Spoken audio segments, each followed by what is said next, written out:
Ny fiarahana amin'i Jesosy dia tsy lesona ambony dabilio, tsy resaka fahaizana tenin'Andriamanitra na hafanampo amin'ny asany fotsiny, tsy vitan'ny fizarana tenin'Andriamanitra sy fampaherezana amin'ny tambajotra-tserasera, fa ny fiarahana amin'i Jesosy dia tsy efa manokana miaraka amin'ny isan'andro isan'andro, fitolomana am-bavaka, andranomaso, andro aman'alina, fizaham-toetra isa-tsegondra, fankapana misesisesy, fahoriana samihafa, fa koa fifaliana tsy voazava, fiadanana tsy arefesina ary indrindra fandresena amin'ny endrim-piainana maro. Atonganao ho tamany eto an-tany ve? Atonganao handresy be sy ho feno voninahitra eto? Atonganao halaza sy ho be mpanaraka? Tsia!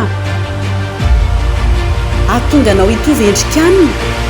Asarika ny manodidina hanantona azy ary indrindra atonganao hibanjina ny lanitra hanonana ny mandrakizainao. Lalan-tsarotra lalovanao dia nataony hanamboarana anao, hanefeny anao mba ho masina, mba ho vonona, voazatoetra fa efa tena akaiky ny fiverenana eny amin'ny raholanitra. Tsy azonao hidovirana ny fanamboarany raha tena teo anisan'ireo ampiakarina ianao amin'ny fotoan-tsarom-pidro. Mandehana ka tantarao izay nataoko taminao. Fijoroana vavolombelona, fanehoana ny herin'i Jesosy Kristy sy ny fiasan'ny mahagaga isan'andro ao anatin'ny fahoriana sy ny fizaham-toetra mahamay ary indrindra ny fandresena omeny izay rehetra miankina aminy.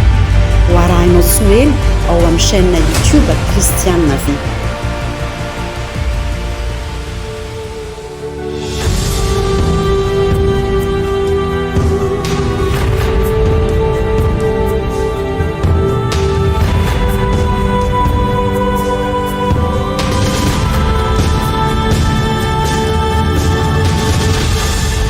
Mandehana ka tantarao izay nataoko taminao.